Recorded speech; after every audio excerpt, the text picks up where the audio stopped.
This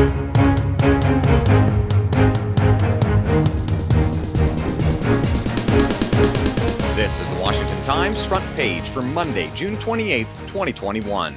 Thanks for starting your week with us. I'm George Gerbo. As the United States continues to withdraw troops from Afghanistan, a former Pakistani diplomat warns the situation there is comparable to what happened in Iraq in 2011. Hussein Haqqani told our national security team leader Guy Taylor that it's foolish to think the Taliban have broken or will break from what is left of the al-Qaeda terrorist network in Afghanistan. But he added that the U.S. can influence the Taliban's behavior if the Biden administration uses the right mix of strategic and covert military action, including airstrikes and air support for Afghan security forces. The parameters of military support have yet to be clearly defined. U.S. officials told the Associated Press last week that roughly 650 American troops will remain in Afghanistan. They'll provide security for diplomats after the main American military force completes its withdrawal, which is expected in the next 2 weeks. A Pentagon report says that a string of UFO sightings by military personnel remains largely unexplained, but could involve breakthrough technologies that pose serious threats to national security. Pentagon correspondent Ben Wolfgang reports the Pentagon and Office of the Director of National Intelligence said in their report that the federal government must collect much more data before reaching any firm conclusions. In the unclassified materials that the ODNI posted online, the government says the dozens of UFO sightings may have a host of explanations, including airborne clutter, natural phenomena, and foreign adversary systems, such as high-tech weapons or aircraft. The study does not offer a firm conclusion on whether the unidentified craft could be of extraterrestrial origin. It groups some of the UFO sightings into a category dubbed Other, and says explanations for objects in that category may require additional scientific knowledge. College athletes are continuing to gain more rights nationwide as 6 states are set to implement laws allowing student athletes to profit from their names, images, and likenesses.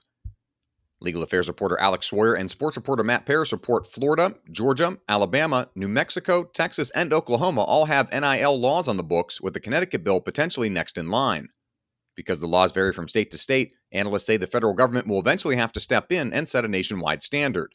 Without a national law, the NCAA would need to give waivers to students in states with NIL statutes so they don't run afoul of the organization's rules banning college athletes from making money outside of school-related benefits. In the meantime, the NCAA is moving to give schools in states without NIL laws the right to enforce their own policies as long as they follow NCAA guidance.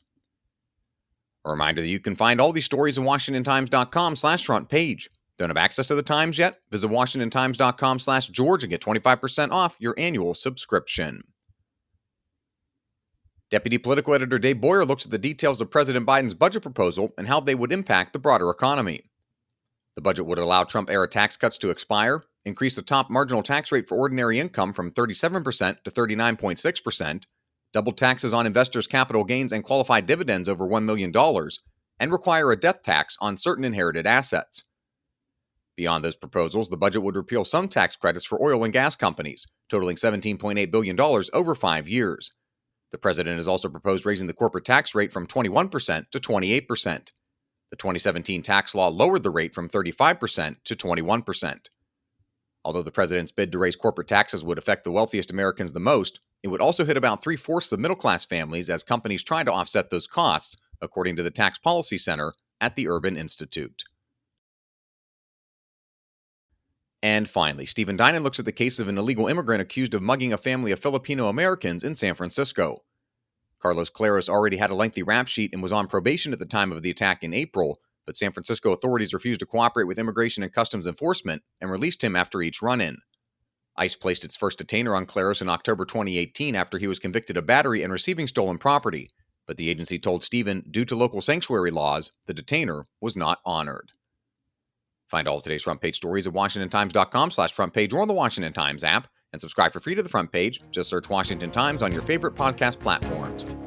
You can also follow us on Twitter and Instagram at Wash Times and on Facebook for breaking news, sports, commentary, and more. For the Washington Times, I'm George Gerbo.